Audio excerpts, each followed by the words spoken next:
Bismillahirrahmanirrahim. Assalamualaikum warahmatullahi wabarakatuh.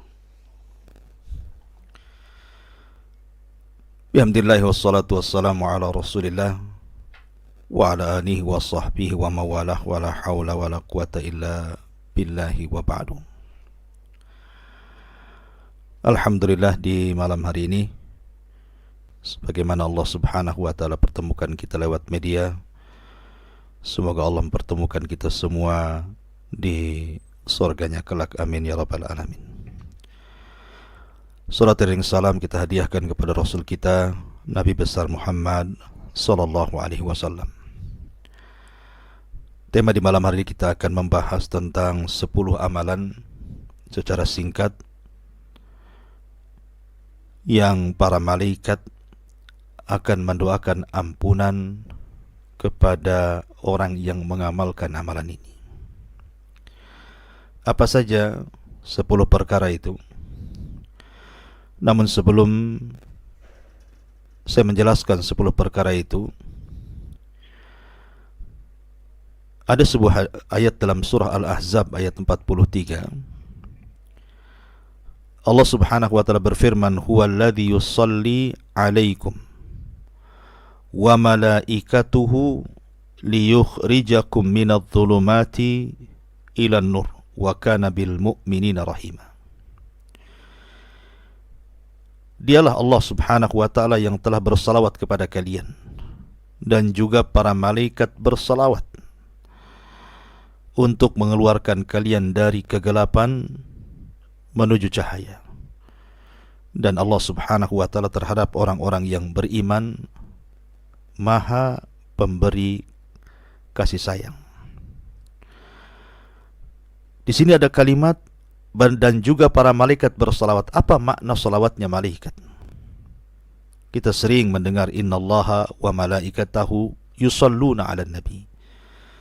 Sesungguhnya Allah dan para malaikatnya bersalawat. Apa makna salawat malaikat di sini? Maka yang dimaksud salawat malaikat kepada kita manusia adalah istighfaruhum wa du'auhum birrahmah.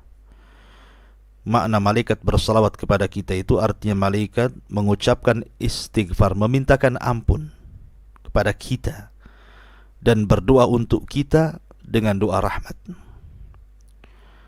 Makanya kalau seandainya orang yang banyak didoakan atau disalawati malaikat, artinya kita oleh para malaikat dosa-dosa kita akan diampuni oleh Allah subhanahu wa ta'ala, dan juga agar kita senantiasa dalam naungan rahmat Allah subhanahu wa ta'ala. Dan ini luar biasa. Tentu orang yang banyak diberikan salawat para malaikat akan menjadikan pengaruh bagi kehidupannya.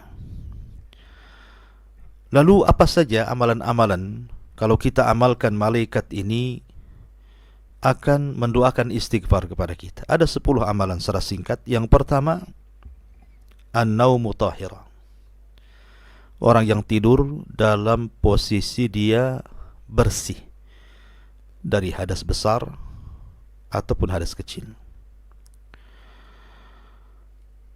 Dalam sebuah hadis Nabi sallallahu alaihi wasallam bersabda, "Man bata tahiran, bata fi syi'arihi malakun, la yastayqidu sa'atun minal laili illa qala al-malaku Allahumma ighfir li abdika fulanan fa innahu bata tahirun." Barang siapa yang tidur dalam keadaan suci, maka malaikat akan bersamanya di dalam pakaiannya.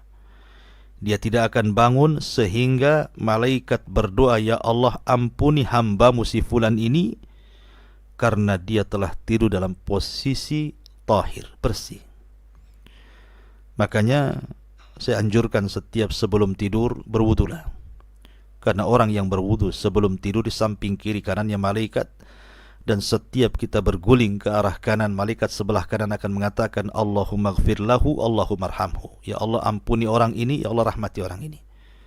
Apabila berguling ke arah kiri, maka malaikat sebelah kiri pun akan berdoa dengan doa yang sama. Dan alangkah indahnya orang yang tidur didoakan malaikat ampunan dan dimintai rahmat dari Allah subhanahu wa ta'ala. Kemudian yang kedua, al-maqthu fil masjid, berdiam diri di masjid, tentu dalam rangka beribadah kepada Allah Subhanahu wa taala. Dalam sebuah hadis Nabi SAW mengatakan, la yazalu ahadukum fi salatin madama yantadiruha wa la tazalul malaikatu tusalli ala ahadikum madama fil masjid. Allahumma ighfir lahu, Allahumma arhamhu ma lam yuhdith. Seorang hamba masih dihitung dalam salat selama ia berada di tempat salatnya. Untuk apa? Untuk menunggu salat. Dan malaikat akan mendoakan kepada orang ini, ya Allah ampuni dia, ya Allah rahmati dia, hingga betul-betul dia beranjak ataupun dia berhadas. Jadi kalau habis sholat kemudian tidak keluar dari masjid, menunggu sholat berikutnya, maka seolah-olah kita terhitung sholat. Bukan hanya itu saja, maka malaikat akan datang dan berdoa kepada kita, ya Allah ampuni orang ini, ya Allah rahmati orang ini. Kemudian yang ketiga, al-hirsu ala sahur. Bagi orang-orang yang berpuasa, puasa sunnah, Senin, Kamis, Ayyamul Bid, atau puasa Daud, atau puasa-puasa lainnya, maka waktu sahur itu adalah waktu berkah.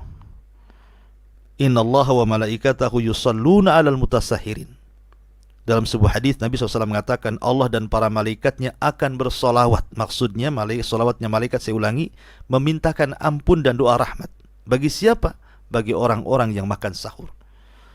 Maka beruntunglah orang-orang yang suka puasa Senin Kamis, suka puasa Ayyamul Bid, suka puasa Nabi Daud, karena setiap sahur dia didoakan malaikat akan ampunan dan rahmat.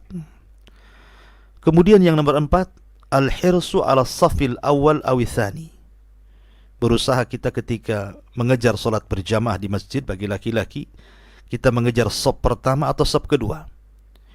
Dan itu dijelaskan dalam sebuah hadis, innallaha wa malaikatahu yusalluna 'ala as-saffil awwal. Qalu ya Rasulullah, 'ala ats-tsani?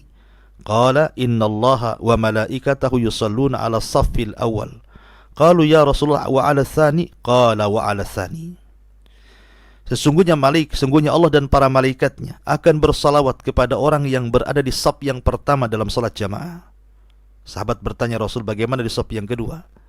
Maka Rasul mengatakan, sesungguhnya Allah dan para malaikatnya akan bersalawat kepada orang yang berada di saf yang pertama. Sahabat bertanya lagi, bagaimana kepada orang yang di saf kedua? Kata Rasul, termasuk juga pada saf yang kedua. Subhanallah.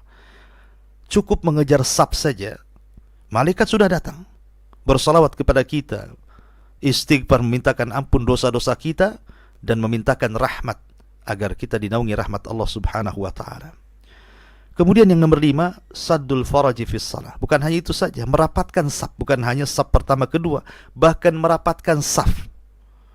Bagaimana cara merapatkan saf? Ya tentu bahu dengan bahu, kemudian mata kaki ketemu mata kaki. Nabi SAW mengatakan, innallaha wa malaikatahu yusalluna 'alal ladina yasiluna as-sufufa wa man sadda furjatan rafa'ahu Allahu biha darajah. Sesungguhnya Allah dan para malaikatnya, mereka akan bersalawat kepada orang-orang yang mereka menyambung saf-saf. Dan orang yang merapatkan betul-betul rapat safnya, Allah akan angkat derajatnya. Bayangkan, hanya merapatkan saf saja kita mendapatkan doa ampunan dari para malaikat kepada Allah akan dosa-dosa kita. Kemudian yang nomor 6, iyadatul marid. Berusaha mengunjungi saudara kita yang sakit.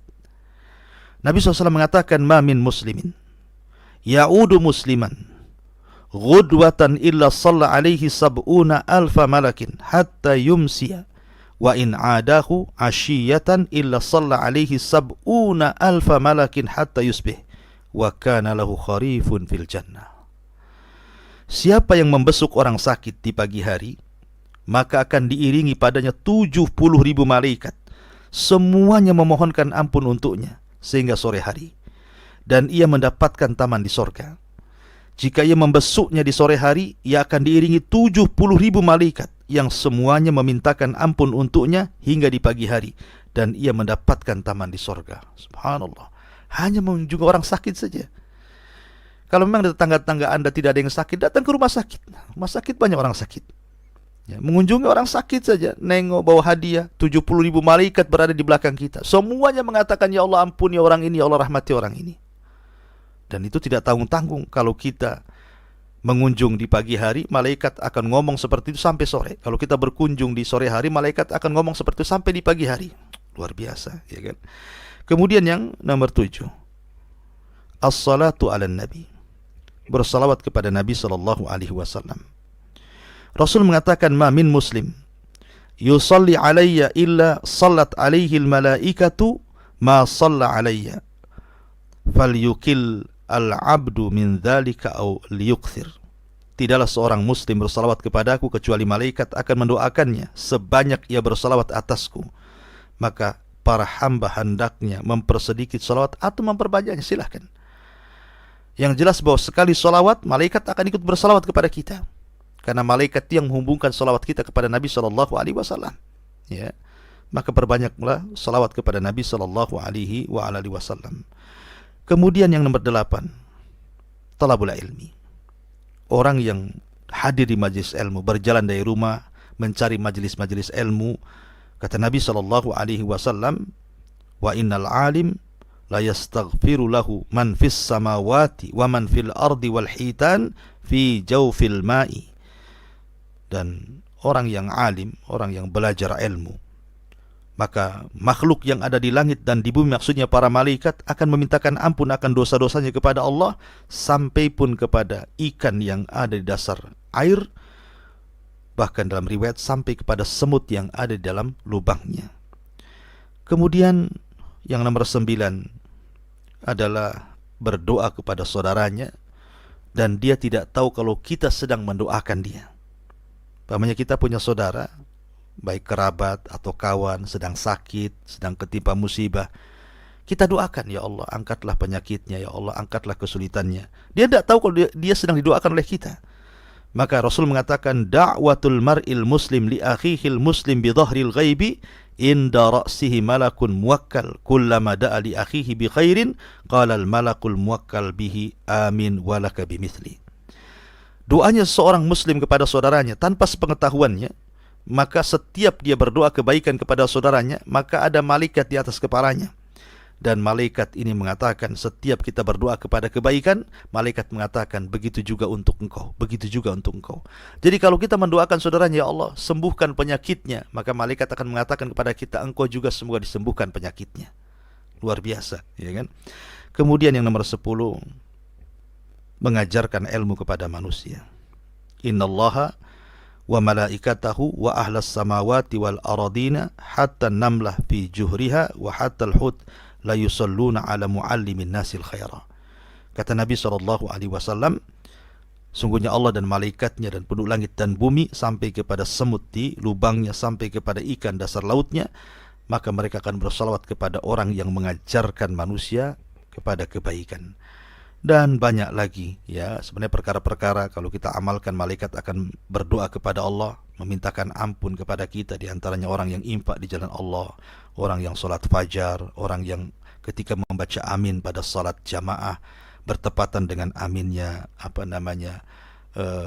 imam. Termasuk juga orang yang sebelum tidur dia lepaskan seluruh kedengkian hasadnya ataupun memaafkan orang yang pernah mendoliminya. Intinya membersihkan hati sebelum tidur dari penyakit-penyakit hati. Itu pun termasuk orang-orang yang akan didoakan para malaikat dan akan dimintakan ampun oleh para malaikat akan dosa-dosa kita kepada Allah Subhanahu wa taala. Wallahu a'lam bishawab.